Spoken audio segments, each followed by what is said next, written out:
वर्णिवेश रमणीय दर्शनम मंदहास रुचिराननाभुजम पूजितम सुरनरोत्तमेर्मुदा धर्मनंदन महम विचिंते।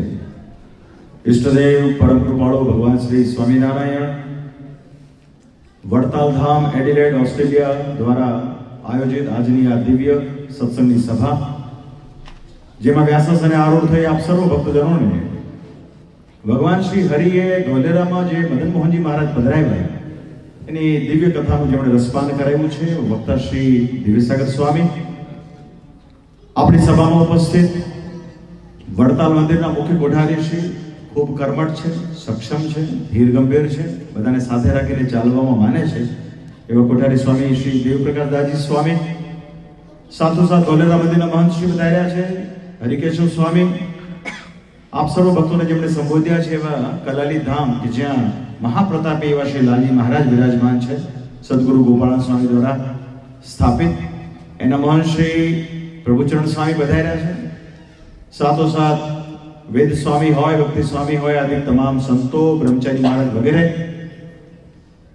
अने एडिलेड खाते घणा बधा समयथी आप सौ भक्तो जे રહ્યા છો અને સત્સંગની જે પ્રવૃત્તિ કરો છો, વડતાલ ધામની પ્રવૃત્તિ કરો છો, એમાં અગ્રસર એવા અમારા અલ્પેશભાઈ હોય, નિખિલભાઈ હોય, રાકેશભાઈ બેઠા છે, હરદેવસિંહજી છે, ઘણા બધા ભક્તો છે અને ખાસ કરીને સિનિયર સિટીઝનના જે બધા ભક્તો અહીંયા આવ્યા છે પ્રભુદાસભાઈ વગેરે અને આપ સર્વ ભક્તોને અમારા હૃદયના ભાવથી જય સ્વામિનારાયણ। મજામાં છો બધા? ખૂબ સરસ।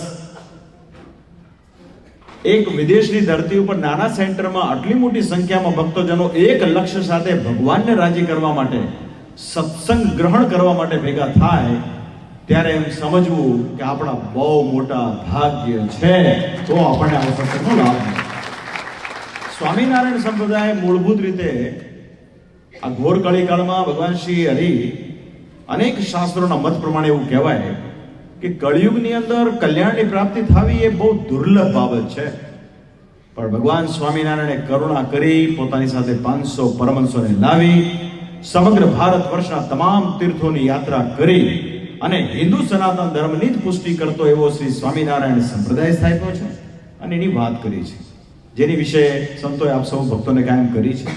અહીંયા દર મહિને સભા થાય છે। અલ્પેશભાઈ એમને કહ્યું કે જ્યારથી વડતાલ ધામનો સત્સંગ શરૂ કર્યો છે ત્યારથી હરિભક્તોના ઉત્સાહમાં અત્યંત વધારો થતો આવ્યો છે અને અહીંયા કાયમ વર્ષો વર્ષ નિત્ય સ્વરૂપ સ્વામીજી આવતા હોય, વડતાલથી સંતો આવતા હોય અને બધા સત્સંગનો ખૂબ પ્રચાર કરે છે।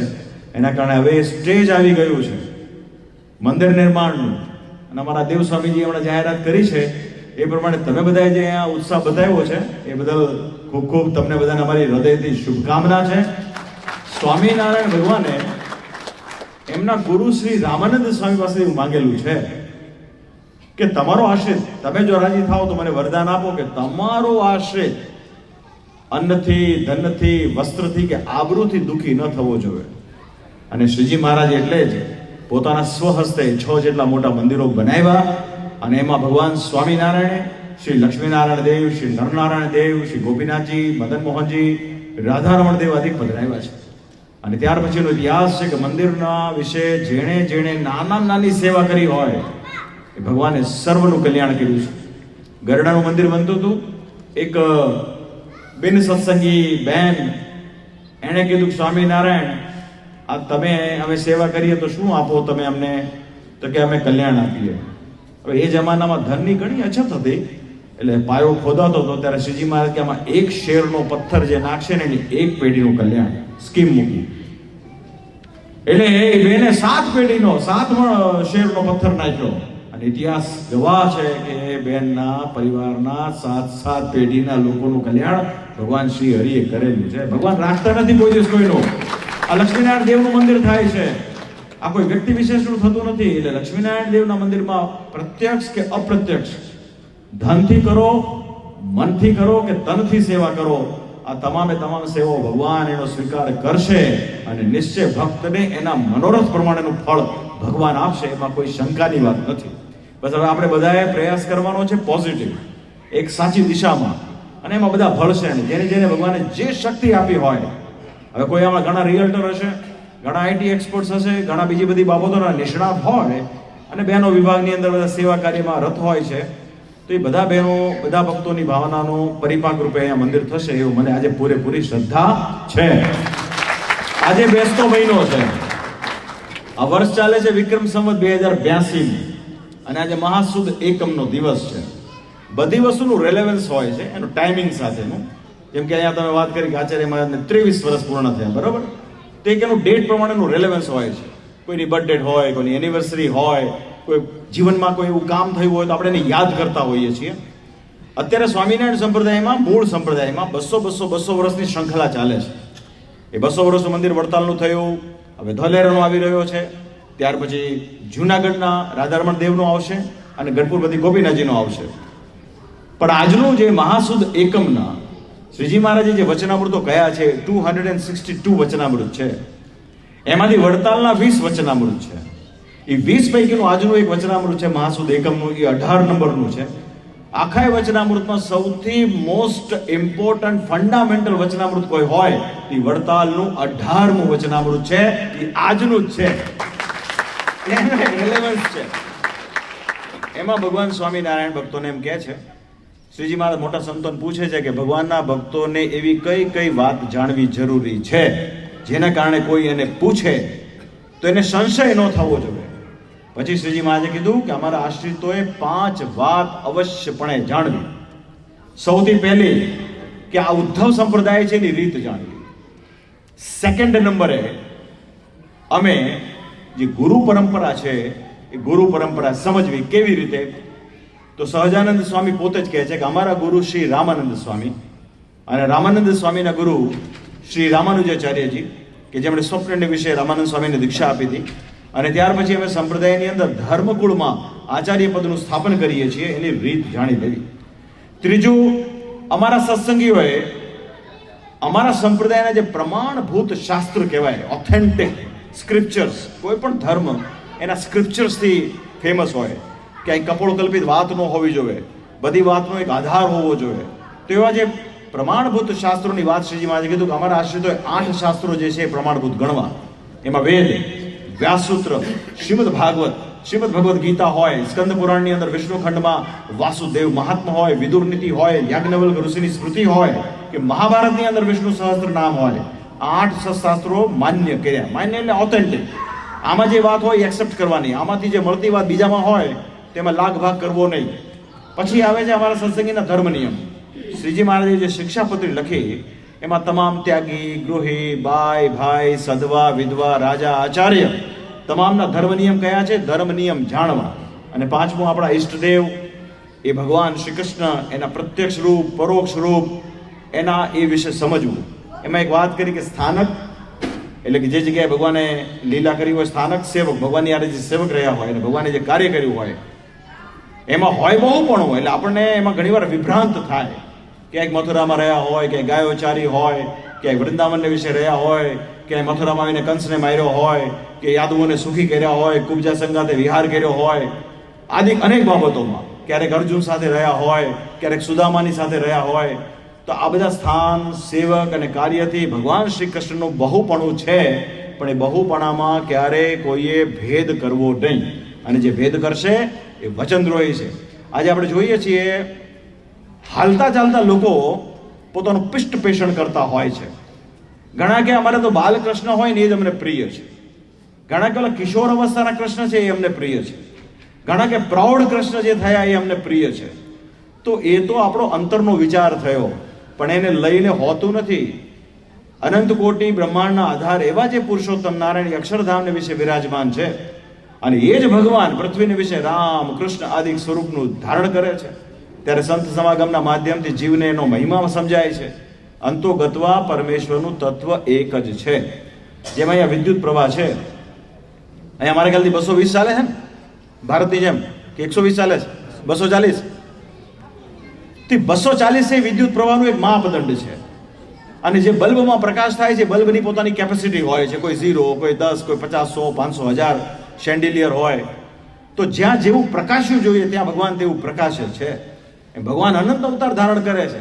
જ્યાં લિમિટેડ કાર્ય હોય ને લિમિટેડ કાર્ય કરતા હોય. હવે બેડરૂમની અંદર તો પછી 10 વોટ 5 વોટ તો બહુ થઈ ગયું.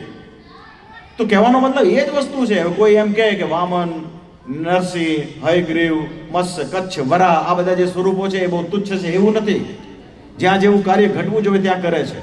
પણ ઉપાસના માટે પરબ્રહ્મ પુરુષોત્તમ નારાયણની કરવાની હોય છે. તો એ શ્રીજી મહારાજ આપણને શીખવાડે છે.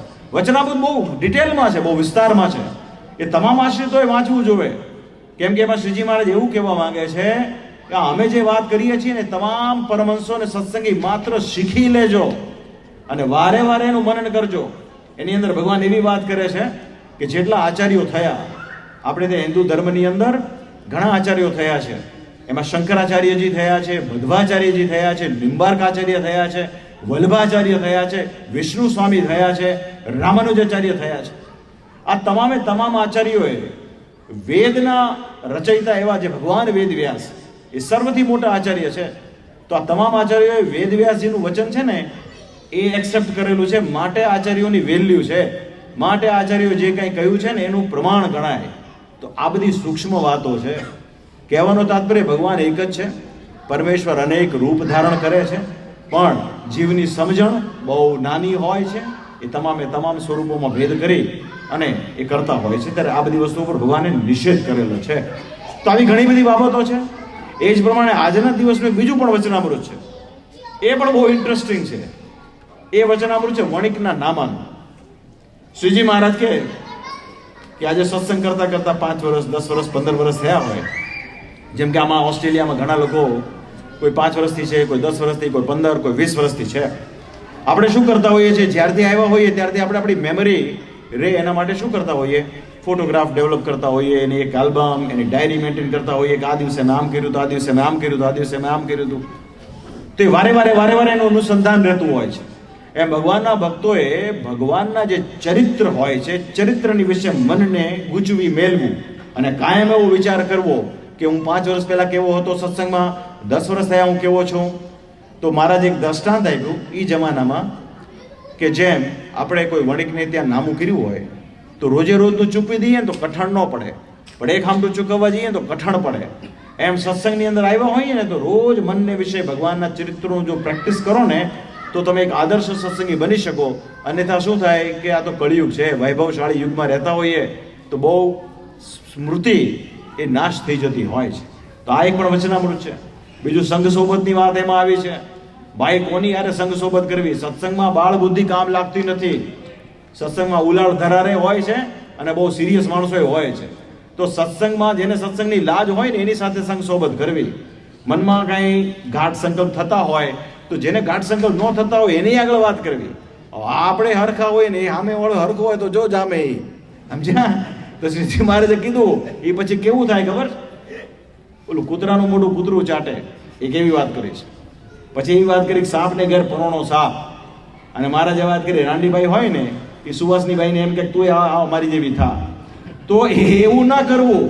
આજકાલ એવું બહુ ચાલતું હોય, અહમને લઈ મને એમ લાગતું હોય કે હું બહુ સારું કરું છું, હું જ સાચો સત્સંગનો જ્ઞાની છું અને મારી વિચારધારા વાળો બીજો કોઈ મળે એટલે મહારાજ કે આવા 2 પાખંડી ભેગા થાય ને, 2 પાખંડીઓ ભેગા થાય એટલે એકમેકના વખાણ કરે. ઓહો તમારી જેવી તો કોઈની સમજણ નથી. સામે વાળો કહે તમારી સમજણ તો એવી છે કે તમારા યુગમાં રામકૃષ્ણાદિક આવશે ને ત્યારે એનું કલ્યાણ થશે. એમ કરીને 2 જણા જગતને ઠગતા હોય છે. આવી રીતે જે જગતને ઠગતા હોય ત્યારે શ્રીજી મહારાજ કે અમારા આશ્રિતો બહુ સાવચેત થઈ અને શાસ્ત્રને સમજી રાખવા, બાકી તો બધું આવું હોય છે. હવે આ 200 વર્ષ પહેલા કીધું. 200 વર્ષ પહેલા તો કઈ એટલી બધી ધન ધાન સમૃદ્ધિ ઓસ્ટ્રેલિયા અમેરિકા હતું નહીં. આજે તેની અસર જરૂર દેખાય છે. ત્યારે તો હું ઠગીને શું કરતા, બહુ બધો અનાજ લઈ આવે, 50 કિલો ચોખા દાળ લઈ આવે. હવે આજે અહીંયા તો ડોલરનો મામલો છે. માટે વાલા ભક્તજનો, આ શિક્ષાપત્રીનું દ્વિશતાબ્દી વર્ષ ચાલે છે. શ્રીજી મહારાજે તમામ માટે આજ્ઞાઓ કરી છે. બધાએ નિયમિતપણે એવરી ડે શિક્ષાપત્રીનું પઠન કરવું.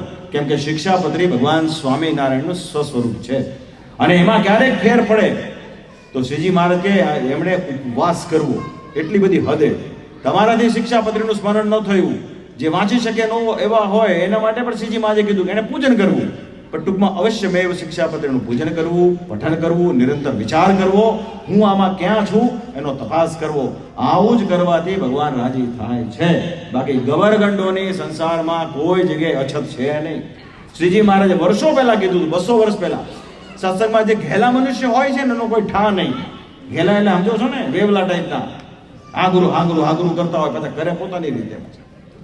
તો એવા લોકોથી બહુ સાવચેત રહેવું. સત્સંગ કરવો તો બહુ ગંભીરતાપૂર્વક કરવો, આત્મકલ્યાણ માટે કરવો, પોતાના પુત્રાદિક માટે પણ ન કરવો. કેવળ પોતાના આત્મકલ્યાણ માટે જે સત્સંગ કરે છે એવા ભક્તો પર ભગવાનની પ્રસન્નતા ઉતરે છે. તો આ વાત થઈ 200 વર્ષ પહેલા. હવે આજનું જે વચનામૃત વડતાલનું છે ને એ 1882 નું છે. 2082 એટલે 200 વર્ષ, હા, એટલે 1882. અને માસુદ એકમનું જ છે, અને હાંજના ટાઈમનું જ છે. અને હાંજના ટાઈમે હું તમને આ કહી દીધું. એટલે આ જે સાંભળ્યું, હવે આપણી બુદ્ધિ કેવી હોય છે, સવારનું વાંચેલું અખબાર પણ આપણે ભૂલી જતા હોઈએ છીએ. આપણી લાઈફ બહુ ફાસ્ટ થઈ ગઈ છે. તમારી વાત છોડો, હું જ પોતે ભૂલી જાઉં છું કે 2 દિવસ પહેલા હું ક્યાં હતો. તો એવા સમયમાં છે ને એનું એક્ઝિસ્ટન્સ ત્યારે સચવાશે કે જ્યારે નિરંતરપણે એ આપણે જ્યારે એનું પેલું કરતા હોય ને ત્યારે જ રહે. મહારાજે એવા દ્રષ્ટાંતો એ જમાનામાં આપતા હતા. મહારાજ કે કોઈ એક જગ્યાએ એક ઘડો પાણી એક દિવસ ઢોળી આવે, પછી બીજે દિવસે પાછું એક ઘડાનું પાણી સેમ જગ્યાએ ઢોળી આવે, પછી એમ કરતા ત્રીજે ચોથે દિવસે જાય તો એમ કાંઈ પાણી તો સુકાઈ જાય ને આગલા દિવસના ઘડાનું પાણી. પણ એને બદલે એક નાનકડી આંગળીની પાણીની શેર જો અખંડ વહે ને તો ભવિષ્યમાં સરોવર થાય. એમ આ તમે બધા સત્સંગમાં છે ને, એક રવિવાર આવ્યા, પછી 3 રવિવાર નો આવ્યા, પછી પાછા એક રવિવાર આવ્યા, પછી અલ્પેશભાઈ પૂછે કદાચ કે કોઈ બીજા હરિભગત પૂછે તો કે ભાઈ આમ હતું, લગ્ન હતા, કામ આવી ગયું, તો એમાં સત્સંગનું સરોવર નહીં ભરાય.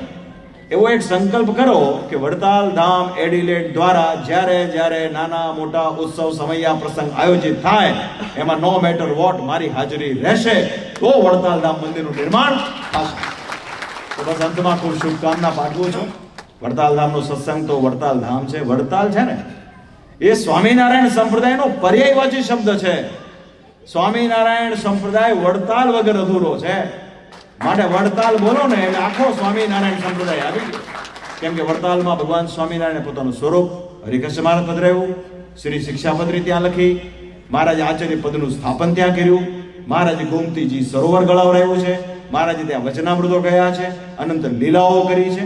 તો વડતાલ તો સ્વામિનારાયણ સંપ્રદાયનું સર્વોચ્ચ તીર્થધામ છે. પણ સંપ્રદાયની અંદર પાવર એટલો બધો છે ને કે જે કોઈ પણ સંપ્રદાયની નકલ કરીને નવું ખોલે ને એનું પણ હાલે એવો સ્વામિનારાયણ ભગવાનનો પ્રતાપ છે. પણ મૂળ ભજન ભલે થોડું કરી, અહીંયા ક્યાં કોઈ કહે તમને 24 કલાક ચોંટી પડો, પણ જેટલું કરો પ્યોર કરો, સાચી દિશામાં કરો. આમ એકદમ ઉભરો આવી જાય અને અચાનક આપણે જીમમાં જઈને આડે ધોડે કસરત કરીએ તો પછી બીજા દિવસે ડોક્ટર પાસે જવું પડે. એને કરતાં ધીમે કરીએ ને તો બહુ સચવાય એમ. માટે વાલા ભક્તજનો બહુ આનંદ આવ્યો છે. સરસ મજાનો ઉત્સવ આપ સૌ કર્યા. 2 દિવસ ગઈકાલે ઘર સભા હતી, આજે પણ સભા રાખી. સત્સંગ નાનો છે પણ તમારો ઉત્સાહ બહુ વધારે છે, એની મને બહુ ખુશી છે અને એના માટે હું તમને ખૂબ ધન્યવાદ આપું છું. બીજું વાલા ભક્તજનો, 2 દિવસ પછી અમે મેલબોર્ન જશું. ત્યાં જૂનાગઢ ધામમાં મૂર્તિ પ્રતિષ્ઠા છે. જે લોકો આવી શકે એમ હોય આવો, અથવા તો ઓનલાઈન જોજો. અને ખાસ કરીને ડિસેમ્બરની અંદર જે ધોલેરામાં મદન મોહનજી મહારાજ ઉત્સવ આવે છે એમાં અત્યારથી એવો સંકલ્પ કરજો કે જેટલી પણ સાનુકૂળતા હોય એમાં અમે આવીશું. એ ભાલ પ્રદેશ છે, એનો એક અદ્ભુત મહિમા છે અને એના વિશે આપણા સંપ્રદાયના મૂર્ધન્ય વક્તાઓ એની કથાઓ કરશે. સંપ્રદાયની ઘણી બધી સૂક્ષ્મ બાબતો આપણને જાણવા મળશે. અને જે પ્રમાણે માનવ સમુદાય આવે, બધા નાની મોટી સેવા કરતા હોય. વડતાલની અંદર જે પ્રમાણે ઉત્સવ થયો આપ સૌ જાણો છો. એક ઓટોમેટેડ જે ઓટો પાયલટ પર ચાલતું હોય ને એમ આખો ઉત્સવ ભગવાન સ્વામિનારાયણ પરમહંસો ચલાવતા હોય ને એવું આપણને અનુભવ થાય. અને એવો જ અનુભવ ધોલેરા દ્વિશતાબ્દી મહોત્સવમાં થશે. તો એ પ્રમાણે આપ સૌ ભાગ લેજો. ભગવાન શ્રી હરિના ચરણમાં અમારી પ્રાર્થના, સંપીને રહેજો. અહીંયા વિદેશની ધરતી પર શું હોય કે ભાઈ અહીંયા અલગ અલગ પ્રાંતના લોકો ભેગા થયા હોય. કોઈ કચ્છના હોય, કોઈ વળી સોરઠના હોય, કોઈ ચરોતરના હોય, કોઈ કાનમના હોય, કોઈ વાકડના હોય, કોઈ ગુજરાતના હોય, કોઈ દક્ષિણ ગુજરાતના હોય. થોડું ખાન પાન, કલ્ચર, વેશભૂષા, વિચારધારા અલગ અલગ હોય. પણ સ્વામિનારાયણ સંપ્રદાય એક છે. અહીંથી લઈને આરંભીને કન્યાકુમારી ગણો કે આખા વિશ્વમાં ગણો, સ્વામિનારાયણ ભગવાન એક છે. તો આપણે બધા કોમન સ્વામિનારાયણના નામે ભેગા થયા હોઈએ ત્યારે આપણે આપણું પોતાની અમુક બાબતોને પડતી મૂકી અને એક સમાન વિચારથી ચાલીશું ને તો મને વિશ્વાસ છે કે આ સત્સંગ એટલો બધો વૃદ્ધિને પામશે કે જેના કારણે લોકો પણ આની નોંધ લેશે, એવી મારી ખાસ આપને ભલામણ. સમય આપણો થઈ ગયો એટલે વિશેષ તો કંઈ કહેવાનું હોય નહીં. સુગ્ન માણસો છો તમે બધા. પ્રસાદની વ્યવસ્થાઓ બધી ભક્તોએ કરી છે, તો બસ પ્રેમથી રહેજો અને જે ઈશ્વરે શક્તિ આપી હોય એ પ્રમાણે કરવાનું. આમાં બીજું કંઈ છે નહીં. બહુ ટૂંકમાં આપણા જે એકાદશ નિયમ છે એની અંદર જો સાર રૂપ તમને કહું તો એક તો સ્વધર્મમાં રહેવું, બરોબર છે. બીજું, કોઈ પણ કલ્પિત વસ્તુનું આચરણ કરવું નહીં. ત્રીજું, કે ઈશ્વરે કંઈક શક્તિ સામર્થ્ય આપી હોય તો સારા કામમાં એનો ઉપયોગ કરવો. ચોથું, માતા પિતાની સેવા કરો. કોઈ રોગી મનુષ્યની સેવા કરો. જેનું જે ઠેરવેલું હોય ને એને મહેરબાની કરીને આપી દો. કોઈને 100 રૂપિયા નક્કી કર્યા હોય પછી આપણે એમાં કાપીએ કે નાના આટલા કામના તો 80 જ થાય, એ ઠીક નહીં. એવું મહારાજે વર્ષો પહેલા કીધેલું છે. કોઈ તરફ કુદ્રષ્ટિ કરીએ નહીં, કોઈનું અણહકનું લઈએ નહીં, અને બને ત્યાં સુધી સત્ય વચન પ્રમાણે વર્તીએ. બસ એટલી ટૂંકી વાત કરો ને. હું તમને શાસ્ત્ર પ્રમાણે એમ કહું, શ્રીજી મહારાજના વચન પ્રમાણે જે ભક્ત આ પ્રમાણે વર્તશે ને એ ગમે તેવો હશે તો પણ શ્રીજી મહારાજ કે હું એને મારા ધામમાં તેડી જાય. એટલે વાત તો સારા માણસ બનવાની છે. તો આપ સૌને ખૂબ શુભકામના. સિનિયર સિટીઝનના ભક્તો બેઠા છે, અમે સવારે ગયા હતા, એમની બધી પ્રવૃત્તિ અમે સાંભળી નિહાળી. ભાઈ, આપણું કલ્ચર, આપણું હેરિટેજ એ સર્વોપરી છે. ગુજરાતી આવ્યા છીએ, ઓસ્ટ્રેલિયા રહેતા હોય કે અમેરિકા રહેતા હોઈએ, તો આપણું કલ્ચર મેન્ટેન કરવા માટે જે કોશિશ તમારી છે, કોશિશને હું આજ બહુ ધન્યવાદ આપું છું. 300થી વધારે એમાં સભ્યો છે અને બહુ ડેટાબેઝ બધાનો તૈયાર થયો છે. આપણા માટે બહુ સારી વાત છે. તેમને મારી શુભકામના. ભગવાન આપ સૌનું ખૂબ મંગળ કરે એવી ભગવાનના ચરણમાં પ્રાર્થના. અસ્તુ. જય સ્વામિનારાયણ.